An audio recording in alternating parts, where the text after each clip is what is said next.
All right. Good morning, everyone. It is MODEX Day 2, and we are live here with the New Warehouse podcast. We are in Hall C. So if you're coming by the show today, come by and check us out. We do have some wireless headphones on the outside of our podcast enclosure here, so you can listen into the conversation this morning as well.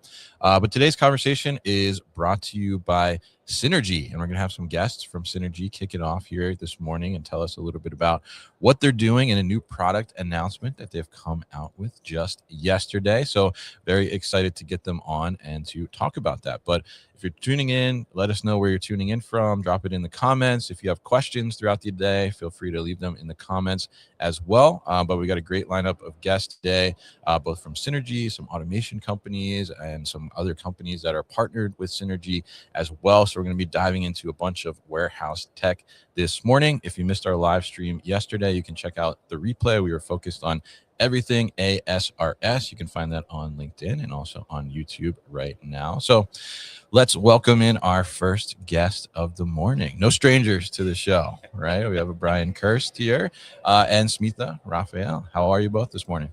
Doing well. Doing great. Good to be here. Yeah, always good to be here. Of course, absolutely. Always good to talk to you both and get you on the show. So you are representing Synergy Logistics now. So we got a little bit of switch, some things going on since the last time we spoke, and we're going to get into that. But give us kind of a brief overview of Synergy Logistics and what it is that you all are about. Yeah, so you know us as Snap Fulfill mostly, Sure, but yes. our company is Synergy Logistics, makers of Snap Fulfill. The company's been around for 50 years in the warehouse and technology space. Always been a forward-thinking organization. Snap Fulfill being one of the first fully cloud-based WMSs to come to market, about 2007. And so we saw an opportunity where our customers and warehouses needed more resiliency. And so as we looked ahead at our roadmap and we realized there's an opportunity here to create a new product, a hybrid product, add additional functionality while still supporting Snap Fulfill and our Snap Fulfill brand, because there is that need for fully cloud-based solutions for a lot of folks out there, but offering this more next generation of warehouse management that's focused on resiliency, orchestration of automation, definitely some AI functionality in there as well, and then expanded capabilities for those multi-site digital brands and 3PLs out there. All right, fantastic, and great overview there. And obviously, as you mentioned, right, when we talked previously, it's been all about Snap Fulfill. But today, I see on your vest, right, we have something a little different, right? Orca. So you guys just announced this yesterday, right here at the show. So tell us a little bit about Orca. What is Orca? Tell us.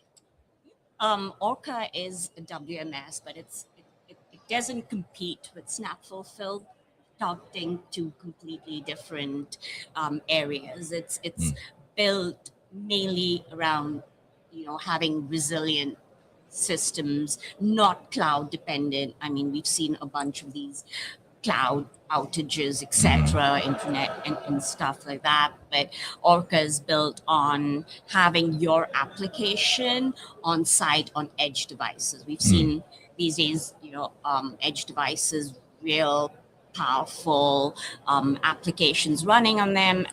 And so looking at Orca, where we target 3PLs, multi-site networks of warehouses.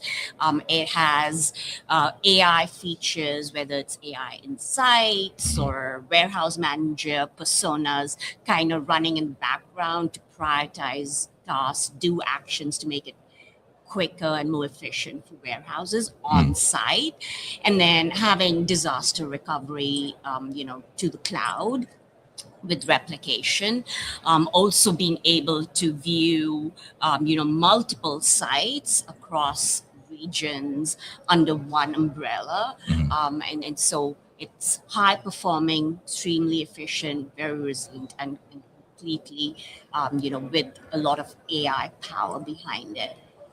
Very interesting, and hybrid WMS, right, is what you're calling it, right? And as you said there in the beginning, Brian, so you are not replacing Snap Fulfill, Sure. right? So maybe tell us a little bit, like, who is the fit for Snap Fulfill and who is the fit for Orca? Yeah, so Snap Fulfill continues to be the choice of WMS for those operations that really require that fully cloud functionality. The speed to value, the quick deployments, the rules engine, all of those requirements, but being fully cloud-based. Maybe you don't have the resources or the capability to support any kind of on-prem, and you're more comfortable with cloud solutions. Snap Fulfill is the right solution for you, for 3PLs, for digital brands, retailers. We continue to support and have a pretty robust product roadmap for Snap Fulfill.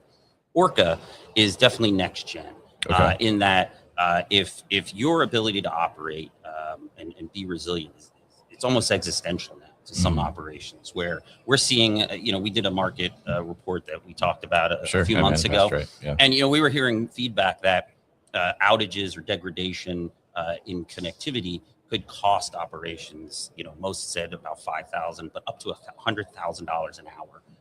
That's a lot of money. It's a lot. Yeah. So our goal with Orca is those operations where resiliency is important, we want to address that need in the space. So they are definitely two differentiated products. Yeah. Orca also has a lot of the AI capabilities. It has expanded 3PL functionality. There's a lot of things that we took from our experience with Snap Fulfill. We brought that into Orca and then expanded upon it. So our rules engine is graphical and more in depth. We're able to create rules both regionally and by site. You can update across, that was a limitation in Snap Fulfill where you had to kind of replicate rules and change rules site by site. But now we can do much more broader rules, very specific to customers or regions or a specific warehouse. So we really took what we had in Snap, made it better, and added a lot of additional functionality that we're really excited about. And for some of our Snap Fulfill customers, it might make sense to migrate to Orca at some point, but we're certainly not forcing an upgrade or forcing anyone off of Snap Fulfill. We'll continue to support the product. Okay. All right. Good to know. Definitely good details there. And I mean, what would, I guess, maybe if, people are listening to this and they're like, oh, well, I have Snap Fulfill, like, should I migrate? Right. I mean, what does that look like? So migration really is from an existing Snap Fulfill platform to a new Orca platform, to an extent, is going to be more technically focused because these are customers who have not needed to maintain anything from a tech infrastructure because everything's in the cloud. RF devices are literally the only thing they require on site, etc. But when we talk about deployment, this is now having 2 edge devices per site, one as a backup as well, and then we would deploy the application and other components to those edge devices. So that's the big portion of it. And then after that, it's really mainly configuration on our end for replication to the cloud. The cloud part of it kind of remains the same for disaster recovery, etc. But it's those edge devices that now come into play. So that would really be the big part of it. Everything else, as far as data migration, etc., we do have a conversion tool to migrate data from Snap Fulfill to Orca. And so that actually has been part of our development and design process as well, the whole migration if a Snap Fulfill customer were to want it. The other piece of this is automation, right? We have Snap Control that's been hugely successful, and now with Orca, a lot of features are geared up to be even more, towards automation. How quickly can we implement automation, etc. And the fact that a lot of these automation providers are all on site, they may not have any external access, etc. And so now with Orca, moving from Snap to Orca, it's a quick switch, right? to now your on-site devices. So that would be the other piece of that migration. Yeah, absolutely. And it's really interesting to hear. And it's, I mean, smart that you've thought about like, okay, what does migration look like and how do we make that easy? Right. It sounds like, and so the automation piece, right. I mean, we're going to talk to a couple automation providers today on the live stream to hear a little bit of how that works and some of the projects you all have done together. But I'm curious, yesterday, right, because this is day 2 at MODEX here. Yesterday, day 1, what were some of the conversations around that you were having? Were people asking questions of, well, how does the WMS work with automation? Or if I have automation already, what does that look like? What were some of the conversations? Yeah, I mean, we're seeing it more and more that automation is part of the WMS conversation. Mhm. So automation is on most warehouses' roadmap. It could be something as simple as pick-to-light, or something as advanced as your ASRS and AMRs, Sure. things like that. So most conversations that we had yesterday with folks looking at WMS, looking to implement a WMS or change their WMS, there was an automation conversation as well. Okay. Either automation is on their roadmap or they already have automation that might not be functioning at its optimal performance. And the question would be around how can Snap Fulfill help with that, or Orca help with that? Sending the right data through those connections and those orchestration layers so that they can get more out of their automation. And so we're seeing that part of the value prop that folks are looking for when they're evaluating WMSs. So I think that's another area where it differentiates Synergy from a lot of the other folks out there in our space, is that we take a view that the WMS is core plan. Sure. So if you have automation, these things need to orchestrate. They need to communicate seamlessly. And with Orca, we have an eye on that automation and how to make it optimal and continue to optimize the entire warehouse. Got it. Okay. All right. That makes sense. And very interesting. I mean, I've been hearing the same kind of things from the floor too, where it's like, all right, well, people are really looking at automation now and like really interested in like, how can it work for my operation, or how do I expand upon the automation that I have? So interesting to hear kind of how they're also looking at, well, how does the system going to be able to support that or connect to that and make that, seamless kind of flow in the operation that we all love, right? Seamless, of course. But so now tell us a little bit, because it sounds like one of the reasons for Orca to roll out, right, was the focus on reducing some of these outages and things like that. So tell us, I mean, maybe define, like, in contrast, like a fully cloud-based WMS, what happens if there's an outage, right? And then now Orca, the hybrid version, what happens if there's an outage then? What do those two kind of differences look like? Yeah, a fully cloud-based system, right? Typically, there are failovers, right? From whether it is, right from one data center to another, but there is, a time lapse to systems on that outage happens, etc. Whereas with Orca now, there's almost 3 points of failovers, right? You've got 2 edge devices on site. So one fails over to the second. Okay. And if the second also fails, right, then you've got the cloud where replication is kind of happening. The other piece of this within Orca as well is the fact that now we're bringing in microservices. So what that means now is, let's say, as an example, we've got a carrier service, we've got the automation connection services, we've got the RF services, etc. If there were to be an update or an upgrade for any of those, just that particular service needs to be updated, not the entire application. And so that's a pretty key component, especially as we see like a lot of our external providers, etc., upgrading. Like you've seen some of, whether it's FedEx or UPS, API changes, etc., and all of that. And so it's good to kind of be able to update or push updates out to customers without a full-blown, the system needs to be down for 30 minutes or whatever to get new updates. So it's those areas as well. apart from like regular outages. But coming back to the 3 points over there with the 2 devices and the cloud, like all 3 would have to go wrong, right? Sure. For outage. But because of the whole replication and everything across all, the data remains there. So now you're okay. looking at, okay, let's bring in another device and move the application database and run it, right? And then if you have to upload data or whatever it is, you could still run on your intranet.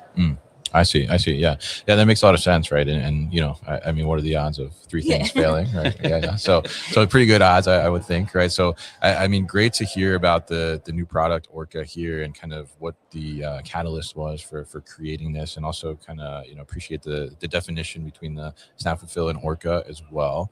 Now, as we kind of close out this conversation right here, this kickoff conversation for today's stream, I mean, who is like the right fit for Orca? I think the right fit for Orca, and we're likely seeing it. We've had a few folks come to the booth already, specifically looking for Orca, and it really is the multi-site 3PLs, digital brand retailers that really have a focus on resiliency, minimizing downtime in the warehouse, not being subject to those degradation of services from your internet providers or from external factors that might have an impact on your network. Those type of operators, also with an eye on automation, multi-site, all of that viewpoint, those are the ideal customers for Orca and users of Orca. And I think they'll see a lot of value out of the product, if they stop by the booth and check us out. All right. Awesome. And what's the booth? C15379. There you go. I thought I might catch him there, right? Yeah. All right. So, Brian, thanks so much for joining us. Smita's staying around. All right. Brian, we're kicking you out for now, right? Thanks for having me. Definitely. And we're going to bring in JB. So here. Yeah. We're going to bring in JB from Cartesian Kinetics, and we're going to talk a little bit about an automation project that Synergy and Cartesian Kinetics have done together. So he'll come in here. So Smita, are you excited about the new product? I am. I mean, it's just so interesting that like every day we try. We've not even like touched upon like hardware, but some of the hardware that we've been looking at on site is incredible. NVIDIA is really doing a good job. We'll talk about that a little later this morning then. Welcome in. How are you, sir? How loud am I? Am I speaking the right level? Yeah, you're okay. You get a little closer to the microphone there. So far, so good, Kevin. Thank you for having me today. Absolutely. So nice to meet you. I've heard so much about you. Oh, you guys are just meeting. I know, okay. right? All right. We're making connections here on the live stream. There we go. Working with JB's entire team. Yes. Yeah. Everybody other than me. I've been Other than doing a him. good job of staying away from everybody. All right. So JB, why don't you tell us a little bit about Cartesian Kinetics and what you all do? First of all, thank you, Snap. Thank you, Kevin, for having me over today. Sure. So we are a warehouse robotics company with a little bit of a twist. Everybody that you see out there kind of have built their products around the growth of new warehouses. Mm-hmm. So you have infrastructure that's set up to receive warehouse robotics, and then you come and you put them in and go. We took a slightly different view at how to bring robots to warehouses. Instead of looking at the new warehouses that are coming out there, we looked at the tens of thousands of existing warehouses, which were built before robots were a thing. Sure. So the floors have divots on them. You have fire suppression lines running everywhere. You have columns everywhere. And so it's not easy to bring the new age robots into them. And those are the warehouses that we tailor-made our product for. So we're a retrofit, brownfield focused ASRS company. So we built an ASRS that can give you high throughput, high productivity automation without having to need you upgrade your infrastructure to receive robots. So that's who Cartesian is. We're a very young, early stage company. We're about 3 years old. We got our product out into the market last year. We have customers. We have many installs now out, mostly in the West Coast. We're getting growing more towards the central and the eastern US. Snap's been an amazing partner helping us connect to the WMS warehouses. Yeah. So let's hear a little bit about that, right? So how does kind of your automation solution, and we've had Vina on the I podcast know. Yes. last year too as well, which we did a kind of a deep dive on Cartesian. But how does the automation and the WMS product, like, how does that come together? Yeah, so essentially we're working on a common client, HAI, and so essentially we got Snap Control that our customers using with Snap Fulfill, and then Cartesian, the ASRS. So essentially, Snap Control has your pick messages, your replan, transfer messages, etc. And we got these fixed messages, right? And so Cartesian, they've been an amazing team to work with. They worked with us so that like within a week we were able to kind of map out messages and then perform actions, right? So things like stuff comes in from the warehouse, maybe it doesn't need to be put away, it needs to go straight to the ASRS, etc. And then like two-stage putaways. So all these tasks essentially being able to send that in real time, getting messages back. And we use messaging queues and Cartesian's API as well as on our end, the API for confirmation. So everything's real time. And yeah, It's always nice to hear people say things like they work well, they're Yeah. easy to work with. We Of never course, hear this sure. very often. Thank you, Sita. The entire essence of our product strategy, Kevin, has been to make it easy to integrate. I spoke to you about the hardware that's making it easy to integrate, and we kind of took that same philosophy to software too. So what we did in the early stages is we went out there and we said, what are the different ways in which people connect to data in a warehouse? At the very highest level are the API integrations. And on the other end of the spectrum is people scanning barcodes. Sure. So we found a few simple ways to bring data into WMSs, and we made them the portals through which you get data into CartPlus. CartPlus is our platform. Yeah. So we have customers basically using just barcode scans. We have a dynamic barcode printing, displaying device. We print barcodes on that they scan on their RF scanners, and all the way to API integrations that we're doing with Snap. So we try to make it as simple as possible to leverage existing interconnects to make people connect to our software. Got it. Yeah. And I think, I guess I'm curious, Smita. I mean, when I first learned about Cartesian Connects, I was like, oh, this is fantastic, right? Because it is, addressing kind of this brownfield need and this problem for, warehouses that are already existing and don't want to redo the entire infrastructure and all these different things. So I'm curious what you thought when you first learned about Cartesian.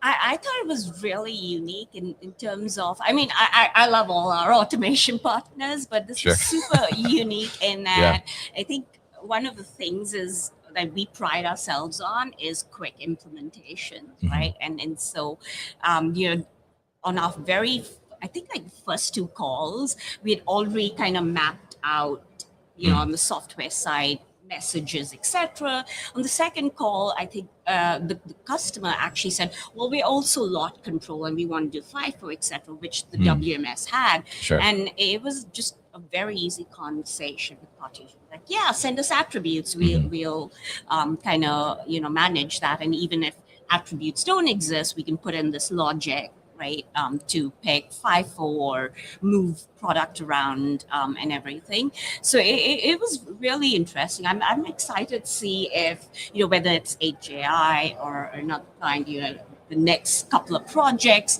any new hardware or new integrations, maybe, other types of picks,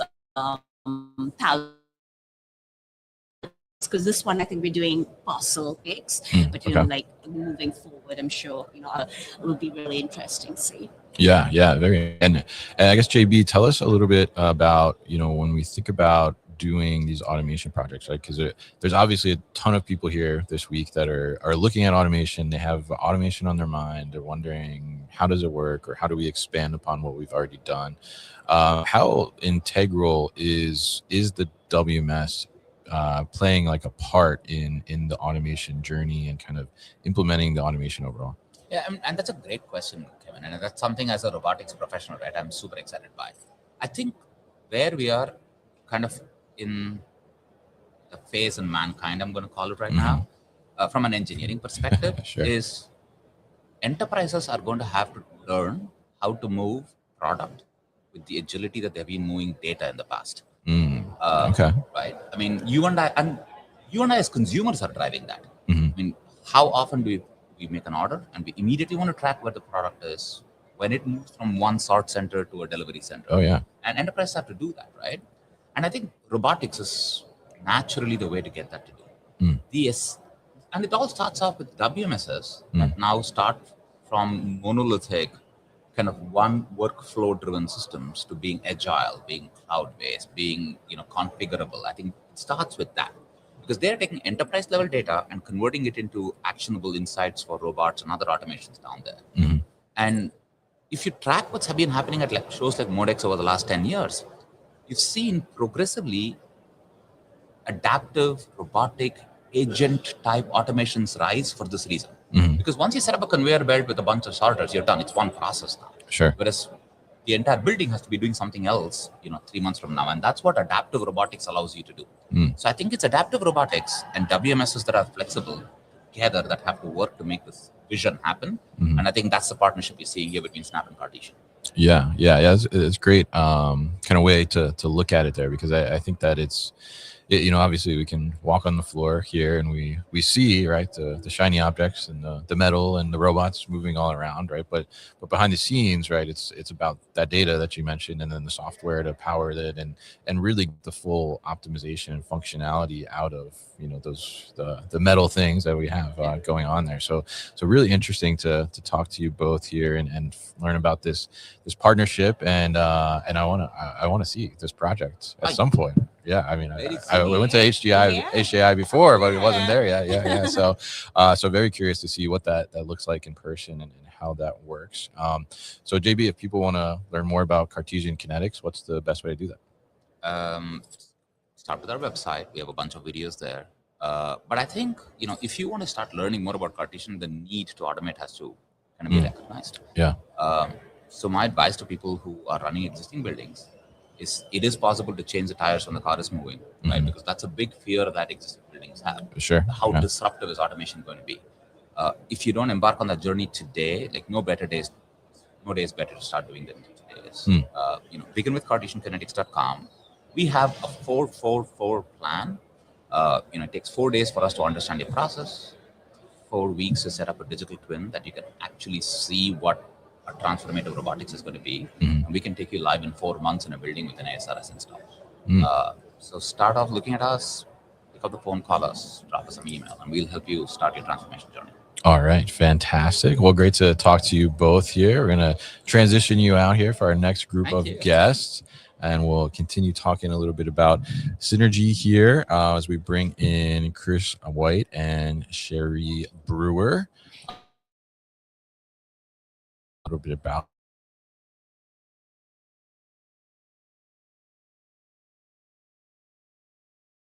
this morning with WMS as the foundation. And we will have some of customers coming up too, some actual operators, and hear about how they are approaching warehouse technology and what's going on with them as well. Welcome in. How are you this morning? I'm gonna sit right by you. You can sit right by me. Sure. Go ahead. How are you? Good. How are you? All right. So you are also with Synergy, right? So tell us a little bit about your role with Synergy. So I'm an account manager for Sure. North America. Sorry. So right after implementation, the client goes live, and then we do kind of a handover process from our projects team over to account management support. So I'm an escalation point for the company. If they have any kind of change requests, any priorities and things of that sort, they can reach out to me.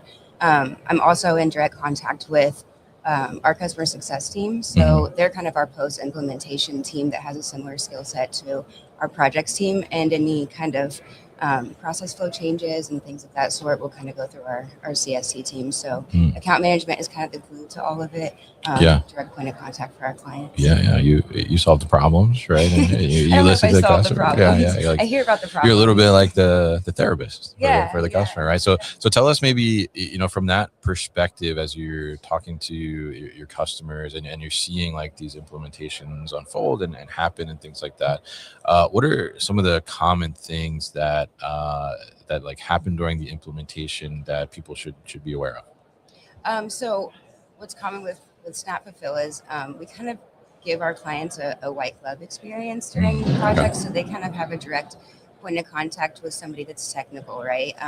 They're aware more of their setup. They've obviously done all of their setup, so they're kind of used to that. So it's really important when it comes to account management and when it comes to our support teams that we kind of give them that same kind of experience, you know.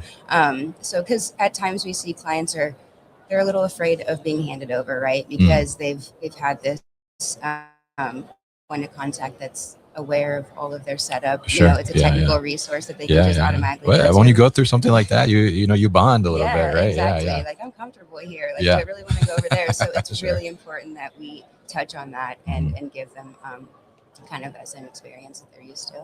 Yeah, absolutely. And I think it's great to hear about kind of that support and going through that, because I mean, switching WMSs or bringing in a WMS for the first time is a huge step, right? It's a big undertaking to be able to do that.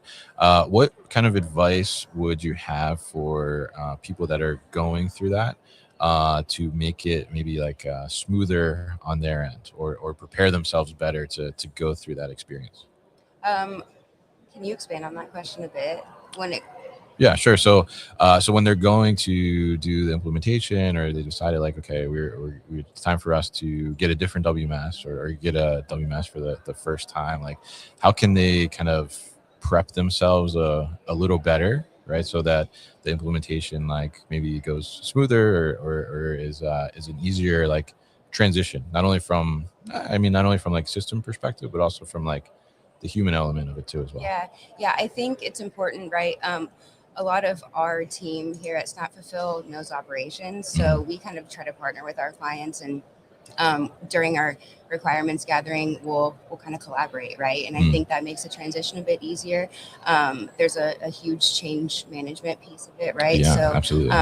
When we go on site, we're looking for the process flows, but we're also kind of collaborating, right, and making sure that best practice is shared among when it comes to the industry and things. So I think just having an operational background, a lot of our team members do, kind of helps that transition, right? There's a trust built, like we know operations, and we can work hand in hand on that.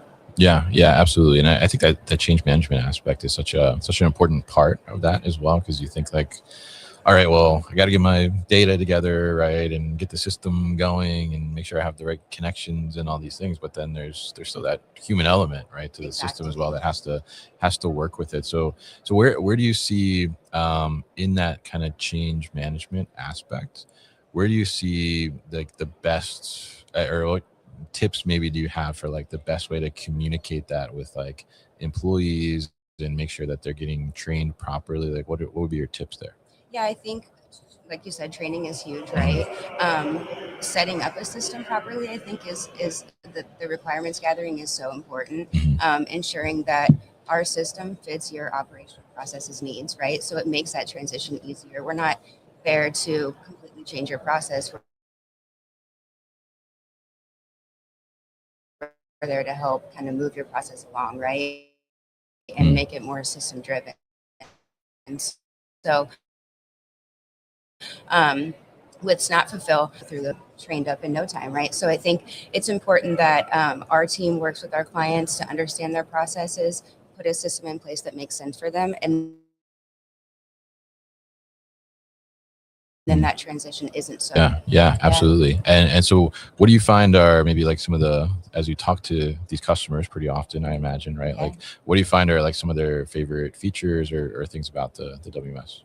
I think it's, the training piece is a lot easier, right? Like I said, that they can just pick up the RF. Our business rules engine, so we allow for our customers to kind of self-configure. So when they get those super user training, they're able to go kind of on the back end, set up some process flow changes and test through those, and then subsequently, kind of drive their operation on their own without having to go to our support team or things of that sort. So they kind of they own that system, and we want them to do that with our support.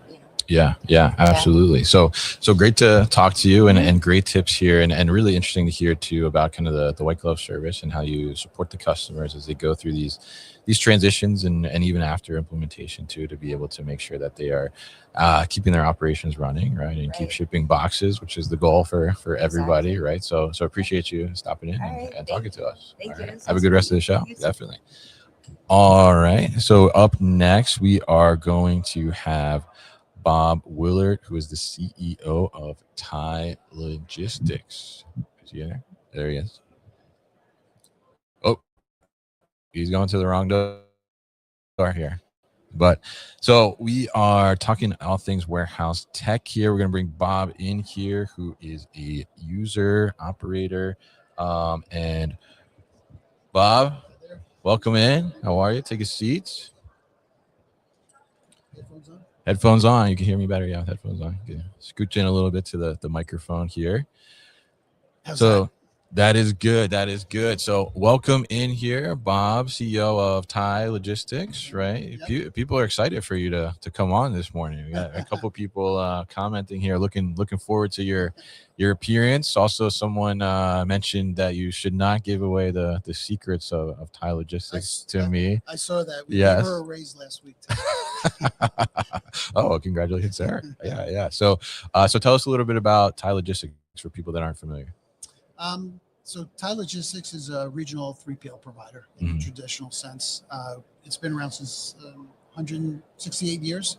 Oh, wow. So it's not new to the market. But it has been a regional provider for most of that time. Started out mostly as a transportation company, and then has evolved to 3PL, warehousing and distribution and transportation. Sure. But we're based in mostly in New England market. We service that 1.2 million square feet. We have a light presence in Savannah as well as Southern California with one of our customers. Okay. And then we're a fully asset-based transportation company. So we do a lot of transportation as well within the market. And 85% of our revenue comes from our warehousing customers. So when we sell warehousing, we also focus on selling transportation at the same time. Gotcha. Yeah, that makes sense. Dedicated service and drayage pickups and stuff.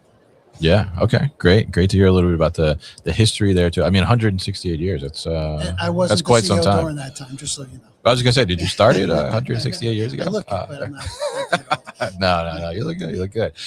So tell us a little bit about obviously 168 years, a lot has changed, right? And especially in the warehousing world, just in the last 10 years, a lot has changed dramatically too from a technology perspective. So I'm curious, as the CEO of this logistics company, I mean, how do you approach warehouse technology, and how do you look at warehouse technology? Well, listen, everything has changed, right? So I started my career in retail, and so I was the CEO of a retail company first. When I first moved into logistics in the early 2000s from retail, a rush order was 48 hours. Right? Sure, yeah. You got an order and it says 48 hours. You scramble to try to get it done in 48 hours, right? So now it's like, you got to cut offs at 5 o'clock. To make a 6 o'clock run. So listen, technology, Thai is not as involved in technology, although our largest customers are all technology customers. Really? Okay. Interesting. At the end of the day, it has to be a return on investment for technology. So we are using AI for different things in marketing and things of that nature. We are using tier 1 WMSs and TMS systems and stuff like that to help us navigate what we need to do. But for us, it has to be a return on investment. And so we're just entering the robotics stage of everything, so we're a little bit behind on that as a company, but it hasn't affected our service level. Thai is in New England, and it's mostly pallet in, pallet out business. We do a lot of food.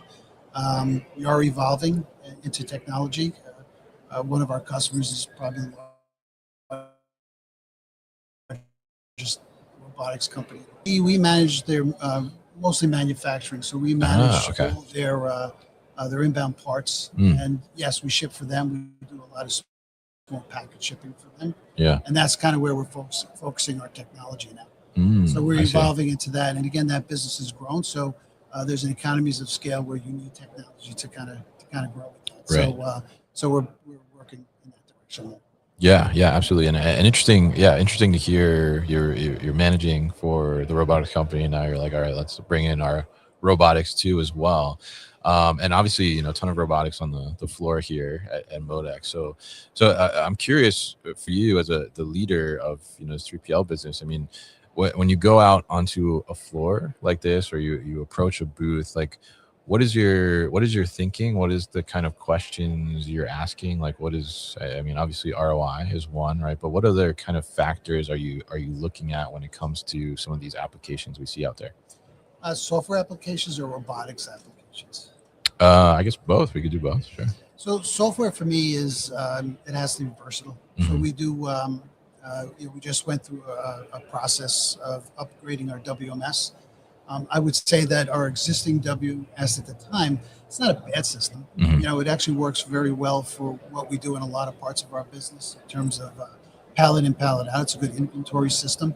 But we quickly realized that as our business grows, turns grows, and efficiencies in the picking process, and just some visibility to our customers in terms of decks, productivity, and things of that nature, that we could share with the customer. Our existing WMS at the time was behind on that. So we did go through a fairly lengthy process to find a WMS system. Sure. And we narrowed it down to 3 after spending a year looking at around 25 different systems. Obviously, cost is important. Yeah. Of course. That's always there. And but the team that we're working with, they had to be engaging. They had to understand their system. We had to be able to culturally work with them. And that was important to us. And then they had to have all the requirements to run the business. So we went through that process about a year and a half ago. And the final stage was we took our largest customer and we brought him here to MODEX. Okay. And we put him in front of the 3 finalists. And we let them choose. Interesting. Okay. So that was the first time I've done that. Yeah. But that seems to work out really well. This way we had buy-in on both sides, especially during a very complicated implementation. Yeah. Obviously that was Snap Fulfill. Yeah. Chose. Yeah. Not that the other providers weren't good as well, but we felt with the adaptability of Snap Fulfill, manufacturing is different than e-com. It just is. It's not uniform. It's just the unit of measures are always different. The pack sizes are different. You do work in progress. Yeah. So it has to have a lot of versatility to it to manage it, and so that was probably our deciding factor. Gotcha. Interesting. Yeah. And interesting that you brought the customer in to basically make the decision. It sounds like. I mean, what from the customer? I'm curious. Like, what was the customer's feedback, and like, what were they looking for on their end? Similar. Yeah. So they had some. They're big on dashboards. We probably get measured hourly on some of our metrics and stuff like that. So we have a lot of dashboards, and we were able to incorporate some of those dashboards with the WMS. Yeah. That we provide to the customer hourly at this point. And so that was important to them. And then they understand their business. They're manufacturers, right? So they understand how the work flows, and they were looking for adaptability.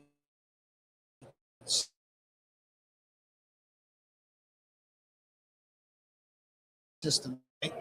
They wanted to make sure that they knew their product, they were going to be around for a while, that that they were well funded and all those type of things, because it's expensive to implement and input a new system, and so they wanted to make sure that company was also well funded, survivable for the long term. Yeah, absolutely. And I think it's a really interesting approach to bring the customer into the conversation, because obviously, at the end of the day, you're serving your customer, right? So you want to be able to deliver them the visibility and the functionality that like they're expecting and they're looking for as well. So that's a great piece of advice. I would say that for 3PLs. Yeah.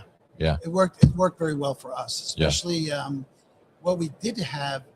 The end result of that, it had buy-in from the other IT professionals in that other company. Yeah. So they were invested in the decision. So it wasn't like, okay, we're forcing this upon them. These are our rules. It was like, okay, what are the rules? How do we get them put into place together? So, I would say I didn't, I would love to say I mapped that out, but it Sure. was really it was Yeah. really a quick decision on my part to say let's include them, and Yeah. that's just how we try to run it at Ties. Just be pretty inclusive and open book Mhm. with our customers. So this to me was just a natural way of doing it. Yeah. Quite honestly. Yeah. Great. And what, going through this implementation now, I mean, what would be like maybe your top piece of advice for other people that may be thinking about switching WMS? Well, I would say this one was as good as you can get. Quite Yeah. honestly, so Okay, that's good to hear. it was a very complicated business, Yeah. And we shut down on a Friday, Mhm. 5 o'clock, and then we opened back up at 7 o'clock on Monday, shipping orders, Just like normal. just like normal. That's pretty good, I would say. Yeah. and it complements to our operations team, Mhm. and more importantly, the people who actually do the work. Yeah. I'm window dressing, they're the work. Sure. And they just adapted to it and made the whole thing work. And Yeah. so compliments to them, but it was extremely successful implementation. And in manufacturing, the one thing you always want to say is you never shut down a line. That's key. Yeah, You absolutely. never shut down a production line, and we were able to do it over the weekend and start right back up. Not to say there wasn't challenges and we didn't had to do some workarounds, but it wasn't visible to the customer. It was visible to the ops team, but it wasn't visible to the customer. Yeah, that's what matters at the end of the day. That's- you may what be, matters at the end of the day. duck on water, right? Like Yeah. everything's calm, but underneath you guys are going crazy, right? I've been there for sure. But fantastic to hear that was such a good kind of cutover to the new system there. So you told us kind of the approach on the software side, and now you mentioned that you're just kind of starting to explore robotics and think about that. So as you kind of look at some of these solutions, like what are some of the questions you're asking? What are some of the features you're looking at? What is kind of top of mind? So I'll give you a little story first. Yeah, give me a story. So a company I saw on LinkedIn, I won't name the company, they just were advertising that they just went with robots in their operation. Okay. And they posted it on LinkedIn. And it was basically the robot with an employee walking behind the robot. Okay. And the employee could have walked a lot faster than that robot, Yeah. picked that piece Yeah. and put it where it needed and shipped it, Okay. than it would be to follow behind the robot. Yeah. Right?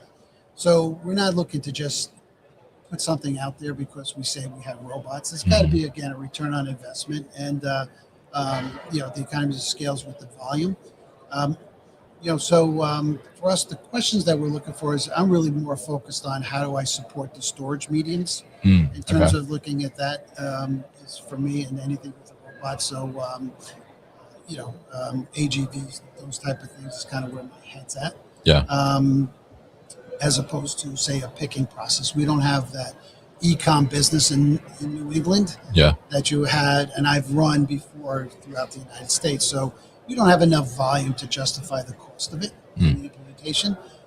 So for me, it's about building the volume to justify the spend. So what I really are looking for is, from a technology standpoint, is how do I support my storage mediums a little bit better, and how I use the WMS to drive picking and accuracy efficiencies with the Yeah. I'm curious on that last point there. How do you use the WMS to drive some of those efficiencies, right? When do you feel like, or maybe your operations team feels like they've kind of leveraged, all the tools, whether it's from, physical layout or the software perspective or data accessibility and understanding, like when do you get to a point where you feel like, all right, we've optimized like as far as we can optimize, and now it's time to bring in some type of automation to take it to the next level? Never.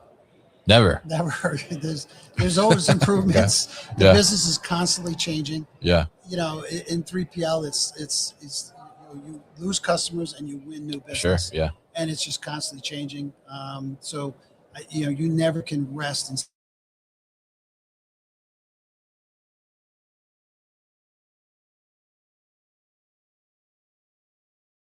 my ops, I think they have, but you can always find more space. Yeah. You can maximize it through some cube analysis. You can add racking. You can lower beams, adjust beams. You just do a lot of different things. So, you at least from my point of view, in my years of running, you always have to move forward. You can just never say that this is done. Yeah. Because there's a lot of change within the business constantly. Yeah.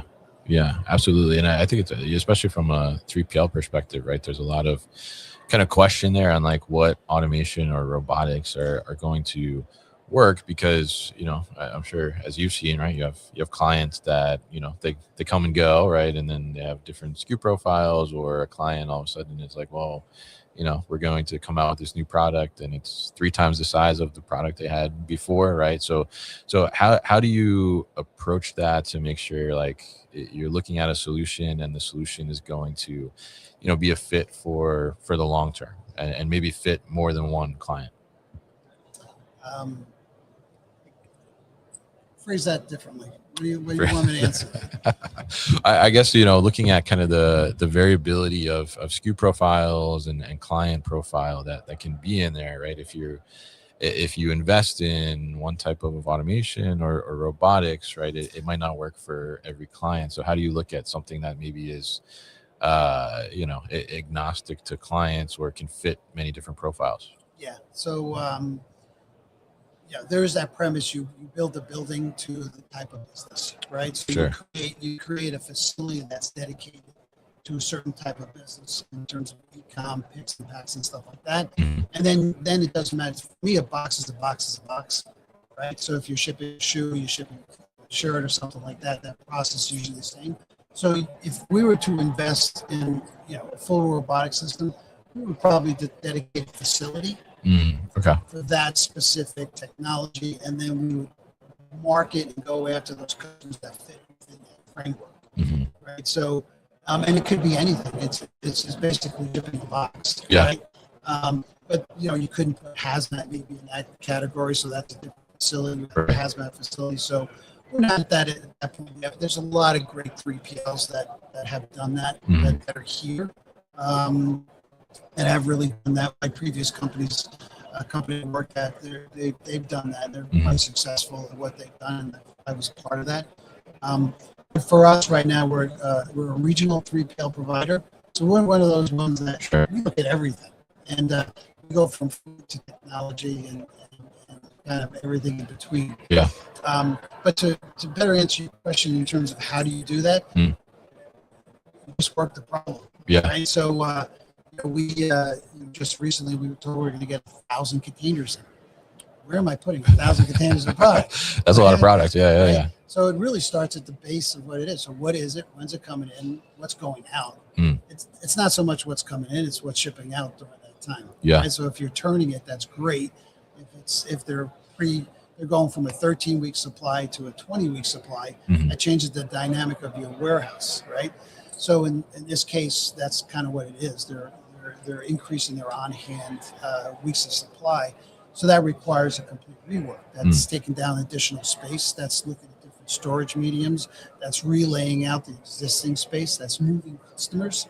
It's a full change. Yeah. Right. Yeah. But if we were to invest in technology, going back to the original question, we would probably dedicate a building or a portion of the building. Okay. And we would try to find mirroring customers' profiles and things of that nature that kind of match that. So this way, if you do lose a customer, you have another customer you can put in there within that space. Yeah. Yeah. Interesting. And that makes a lot of sense, definitely, to look at it in there's that way. probably a lot of people out there that are cringing right now, but that's how we Yeah. Everybody has their own approach. Yeah. I mean, I think it is very interesting to hear kind of those different approaches, and you know, there's such a wide spectrum in size and scale and technology investment from a 3PL perspective. That's interesting to hear kind of everybody's different perspective there. So, you know, you're 168 years, as you said. So obviously you've seen tons and tons of change throughout the industry. But as you kind of look into the future of 3PLs, I mean, what do you see as kind of like the evolution of 3PLs, and where is the market heading? Well, you know, from a business standpoint, relationships are always going to be important. Right? They're always going to be important to what you do and your relationship with the customer, the transparency and things of that nature. So the base of the business, I think, would always stay the same. But clearly, AI is going to be impactful. Sure. You know,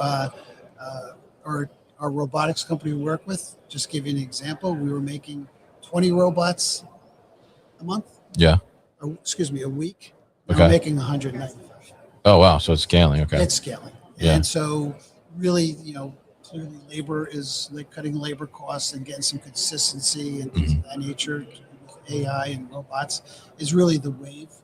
And so you'll probably start seeing obviously more of that, especially with the larger larger 3PL providers and stuff like that. All right. Yeah. So it's changing. It's changing very rapidly. Yeah. But the basis of our business is the same, which is servicing the customer and being transparent in that part of the business. Absolutely, definitely. So pleasure to talk to you here, Bob, and learn more about Thai logistics. And we have somebody agreeing with you here. He says, Matt Blackwell, he says, you never optimize as far as you can optimize. He agrees with you there. So great to have you join us here, and great to hear about some of your approaches to warehouse tech and what you're seeing in the market there as well. So if people want to learn more about Thai logistics, what's the best way to do that? So we have a marketing company, so hopefully they're hearing about us through LinkedIn and things of that nature. Yeah. And we like to fly under the radar, typically. So we're just check us out on the webpage and stuff like that, and that's probably the best way to reach us through our existing partners. All right. Hopefully it's word of mouth positive. Yes. Hopefully it's positive, right? But you sound like a good guy, so I think it's going to be positive, definitely. So thanks so much for joining me here today to talk. Yeah. All right. Have a good one. Thank you. All right, that was Bob Willard of Thai Logistics joining us here to share some of his approach as an operator to warehouse tech. And up next, we are going to have another guest from Synergy. Mike, come on in. How are you? All right, how are you? We're also going to have Chris join us here too as well. How's it going for you?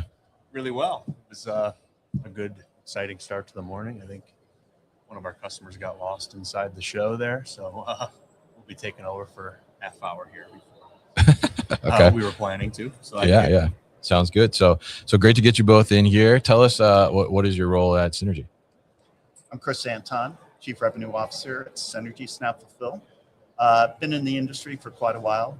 Started my career at High Jump, which has gone through a number of name changes. Yes, definitely. Then I had an opportunity to move on to Red Prairie and work with one of the first cloud WMS solutions called SmartTurn. Then after the merger between Red Prairie and JDA, I joined Synergy Snap Fulfill. Been with the company since 2013. Okay, all right. And Mike, what about your role?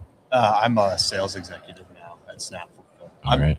I was formerly a project manager at Snap Fulfill.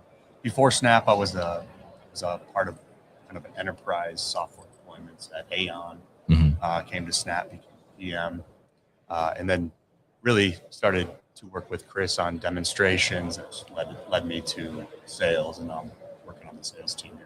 All right, very nice. So Chris, I'm curious. Like you've been in the WMS game for some time. Sounds like seen some different products and things like that. So tell us a little bit about like what have you seen in those years as kind of like the evolution of WMS? Like what it used to look like and what does it look like now? Obviously, you guys have something new. We talked about this morning, Orca, right? So tell us a little bit about what you've seen in that evolution of WMS. Yeah, great question. So when I joined High Jump, one of the things that I certainly saw is that WMS implementations were taking a life of their own. The average time to value would be anywhere from 18, 36 months, depending on who was doing the implementation.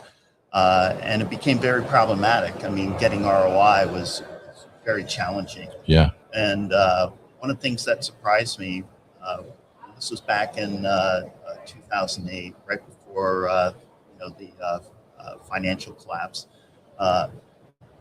We had customers that basically were coming to us and basically saying, the cost of ownership with WMS systems is becoming unsustainable. What are you guys going to do about it? Because it's actually more expensive than our ERP system. And that's when I realized that, what was currently happening in the WMS space was prime for disruption. And so it was time for, new technology, new thinking, and new evolution of technology to start to hit the marketplace. And you saw that with SmartTurn, probably one of the first WMS solutions to market that basically was positioning itself quite differently. A faster time to value. 30 days was average, and we certainly saw that, particularly when I was at Red Prairie, and a lot of customers that basically ran the discrete product were very interested in understanding what cloud could do. What additional value could it provide for its operations, because they felt that the time for tier one implementation had passed. They were looking for solutions that would provide greater optimization around inventory and also greater visibility and collaboration. Yeah, interesting. And interesting to hear kind of that, how it evolved and got to this cloud state, right? And I remember too, like when my first job in this realm ever, warehousing, right? Like we did an upgrade, right? And I remember, coming out of college and being in this job and really not really familiar with this world at all, right? And it took like a year and a half to upgrade the WMS, right? And I was like, wow, this is kind of crazy, right? I mean, it's so long, and even all that time invested, we still had problems, right? Actually, I saw my old boss yesterday, and we were kind of like reminiscing about some of the crazy times we had around that go live and everything like that. So it's very interesting to see kind of that evolution and how the speed to implement, the speed to go live has increased so much more. So now, Mike, why don't you tell us a little bit about from the sales side, right? You're talking to customers, potential customers all the time, right? So you can have your pulse on what's happening in the market, right? So what are some of the things that you were hearing out there that kind of you fed back maybe a little bit to ultimately get to this new product, Orca, and what are people really looking for in WMS these days? Yeah, it really comes down to speed, resiliency in the market, and what us and our founder have identified as some of those challenges, which is why they released this product. For a while, it was a lot about cost. What is the least cost option, or how can I optimize to reduce cost in the warehouse? And that was the primary, discussion happening with these decision makers. I think now more than ever, that primary reason for selecting software in the supply chain has kind of shifted to risk. How do I manage risk? How do I ensure resiliency within the supply chain? What we have done is a market research report and kind of identified how costly it is for our customers to be down. So we've released this hybrid cloud model for deploying software within the warehouse. But that extends beyond just, what is our solution? It's about partnerships, which we'll talk to some of our partners in a little bit. If you have a pre-built integration embedded within your software, your customers or people who have identified supply chain software as a need, they're looking for who has the partners, who has the ability to provide tier one capabilities within the four walls. Those kind of conversations extend beyond warehouse into TMS, OMS. So resiliency, reducing risk, allowing our customers to manage risk has become paramount in these discussions when they're going through selections. So that's a big shift. Cost is certainly still being discussed, but when they're deploying capital, they want to know how do I stay live? How do I stay operating when the rest of the industry is down because of a cloud outage? Sure. But also that partnership network goes a long way for us to become resilient in this space. Yeah, absolutely, and that's a great way to look at it and really see the insights that you're bringing here and some of the conversations you're having out there. And now you mentioned the cost factor, right? And I'm sure you have this conversation all the time because you're a sales guy, right? But talk to us a little bit about, because I think sometimes in some of the conversations I have, not just about WMS, but just in general solutions out there, right? The cost, sometimes people think costs are high or they're prohibitive in nature, but you talked a lot about risk, right? So tell us a little bit about, how does maybe, certain costs seem like a little high, but then what is the actual saved cost, preventing something from an outage happening or some kind of risk factor being out there? yeah, it's not just about how costly is it to be down for a few hours. Right. There's a ramp up period following that outage that the recovery time is also costly, not just within the space, getting your product moved, but your customer experience has been affected, and that's a cost too. With Snap Fulfill, I think it's not just about the product, but the incentives are there to go live quickly. Our cost model is not built upon services. It's about growing with our customers, adding as they add users. We add user license fees. So that's what we want to do, is allow them to adopt it, start to enjoy the product, evangelize that, hey, this is a good product to internal representation, but also external stakeholders. So us having an internal project management team, an internal support team, the incentives are there for us to go live quickly so that the users start using the system. It's not built around a services play where we want to extend, you'd want to extend the time it takes to implement.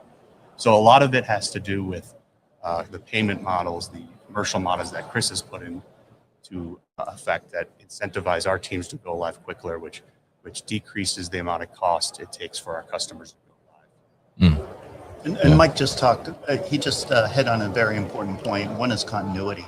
Sure. One of the things that we're real proud of is the continuity that we have between sales, our implementation team, and our support team. Being able to provide that customer continuity. I can remember when I was at one of my prior employers, and basically we go through a very lengthy evaluation selection process. And then at the end, the implementation team would show up, and the first thing they would ask is, all right, what did you guys buy?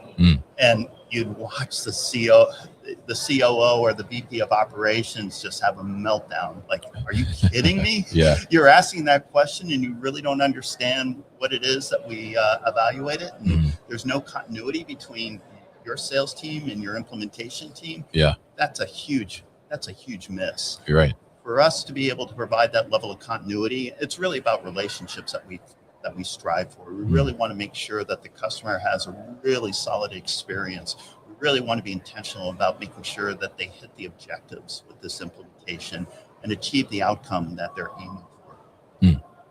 And we build in to different points of the relationship, handoff periods. It helps at Snap Fulfill. We have a really tight team that we've all kind of played different roles. You all met Smitha Rafile a little bit ago. Sure. When I started at Snap, she was my boss. I'm, running implementations. Okay. Yeah. I'm still really close with many of the project managers. Most of our team has been here for, 6, 8, 10, some of them 15 years. So that continuity runs throughout the org from now sales to the projects team to account management, and that Cherie Brewer and the support team. So there are different things in Snap Fulfill that make it all work, but a lot of it is the people we have employed and our knowledge from different aspects of the customer experience. Yeah, absolutely, and great to hear it from that perspective, right? And obviously, hearing too as well some of the reasons, like what people are looking for from their software and their WMS now, and also good to have the cost conversation too, right? Because I think a lot of people, they look at just price tag as face value, right? But they don't think about all those other factors like you talked about, right? It's it's the downtime, it's the continuity, right? It's the the ramp up from the downtime, right, to get back online, right? It's the training aspect, it's the user interaction, and all those different things that factor into that. So really great to talk to you both here today, and thanks for joining us, right? And I think we're going to talk to some of your partners here next, right? We're going to have Smitha come back in with Automation Dynamics as well. So appreciate you both stopping in. Kevin. Yes. Always a pleasure. Always a pleasure, definitely. And I'm sure we'll see you later this week too. Look forward to it. Thanks, All Kevin. right. Have a good rest of the show. You too. All right. All right, so now we are going to talk to Smitha again, and we're going to bring in Jeff Koningsbend with Automation Dynamics, and we're going to talk a little bit about an automation project that they worked on together. So hope you are enjoying the live stream today. If you're watching with us, let us know where you're watching from. Would love to see who's watching and who's checking us out today. But having a great time here at MODEX on day 2. And if you are in the building in Atlanta, feel free to come by too at some point as well. We got some warehouses or sexy stickers, and maybe we got a few warehouses or sexy t-shirts to give away too if people are interested. So Smitha, welcome back. How are you? Jeff, how are you? doing? Good. Welcome to get you back in here and talk about some things here. So Jeff, you're joining us for the first time on the live stream here this morning. So why don't you tell us a little bit about what you do and what Automation Dynamics is? Yeah, I've been in this industry since 1989, so a couple years. Have worked with some of the larger companies, and in the 2000 or so, I got on the integration side with integrators. Okay. And so Automation Dynamics has been around for since 1993.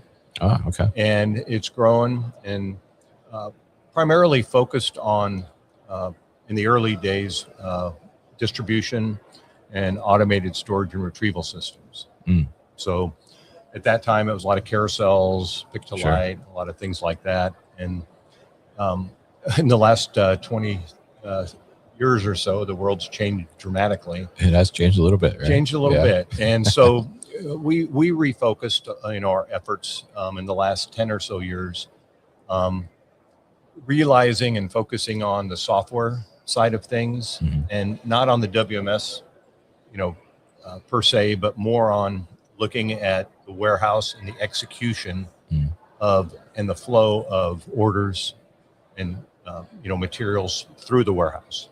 So as a starting basis point is when I talk to customers and they say, hey, we want you to come in and maybe do a consulting job and tell me how to automate, right?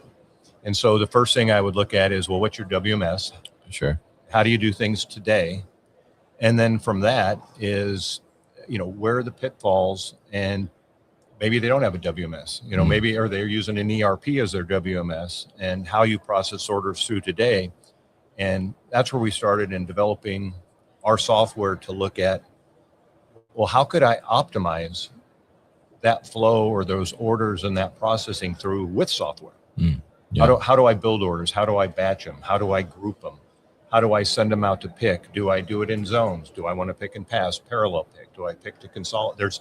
I could sit here for days. There are so many variables. Yeah. Right. So many variables. But then on top of the variables is, okay, now that I think I figured it out, or maybe have a solution, and it doesn't start with a robot, it doesn't start with metal or equipment, it starts with the flow and the process is a lot of times we come and find out, picking on a card or doing certain things isn't so bad. I've got this phone now, or this tablet, or this handheld device that is incredibly powerful. Yeah. Incredible. I mean, that person shouldn't have to do or think. It should just be following direction from a WMS. Yeah. Like a snap. But now I'm out on the floor and I'm going to pick an order. Do I pick one order or do I pick 50? How do I build that? And every client is different. Right. Yeah. And so then you take certain steps, maybe lights on the carts, maybe consolidation with lights, maybe conveyor with some sortation, maybe a return system. So long story short, we developed a software product through the systems we've integrated where we truly are configurable, where we don't have to write, a custom code because a part's a part, a container's a container. It's just how big is the cart? Is it a pallet? Yeah. What am I picking on? And we take equipment, assign it to the different elements, and then make that element the most, successful, that it can be for that processing in the warehouse. So that's kind of where we've focused the last 10 years. And it's been pretty successful. Yeah, yeah, absolutely. And I think, as you pointed out, there's so many different variables on how you can look at automation or optimizing your operations. And as you said, every customer is a little bit different. And so you all are integrators, right? So maybe Smitha, tell us a little bit about how does Synergy kind of work with integrators, and how does that kind of relationship and partnership come together? Yeah, so we've got a number of different partnerships, different types, right? Ones with automation vendors Sure. have been successful, like with Automation Dynamics. Then we've got carrier aggregator partners. We got ERP integrations, etc. And I think each one is unique in its way. And with Automation Dynamics, what was the whole integration over there in particular, what was so interesting over there is we're able to use our rules engine. So with Snap Control, the Pick to Light, Snap Fulfill, rules engine essentially was able to decide, okay, these type of picks need to go to the Pick to Light. These ones need to be done, like B2B ones need to be done by the Snap Fulfill WMS and so on. And I think moving forward, because we've also done pack messages, which is an interesting concept, because now you've picked everything.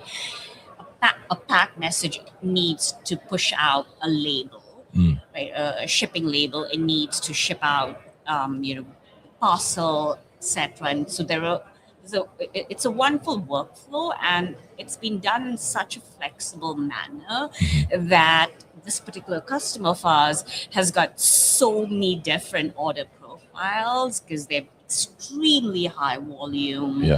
So they've got like single line, multi-line, all these different promos, etc. as well. And so each one, can have its own workflow, its own pick task type, can be grouped another way, etc. And so that's that entire concept. Again, when we sat down and designed it with the customer and with Automation Dynamics, there was a lot of amazing ideas from Automation Dynamics. Like, what about doing it this way? And it's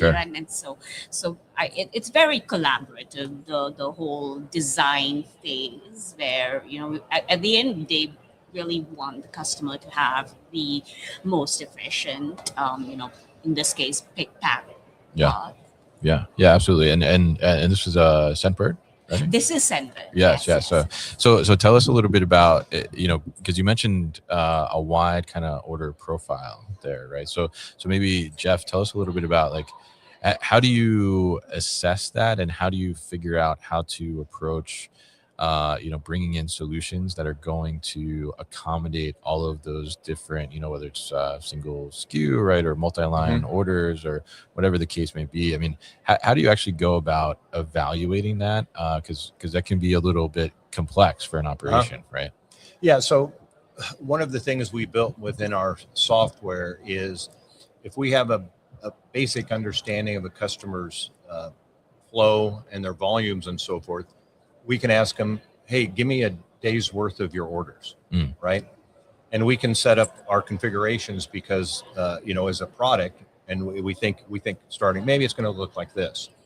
And then when they send us the orders, our system will containerize, and it will look at it, and it will show, here's the work that we created for these different areas. Here's the flow that these orders are going to go through. So we know this area is going to have 10,000 picks. This area is going to have this. This will have this. And I know from that, I'm going to have to, if I'm parallel picking, meaning I'm going to pick in different zones at the same time, I can say pretty confidently, I'm going to have 1,500 consolidations that have to occur as it flows through the day. And I say, well, will my consolidation work? Yes, it will. And Smitha brought up a point of volume. So if a client's got 1 million to 2 million lines a month, and you take a calculator and do it down, you're like, you can't, how do you do that? Yeah. Well, we broke it down into phases, right? So if I have go out and try to pick 40, 50, 60,000 orders, it can be quite challenging, right? Yeah. So what happens is we group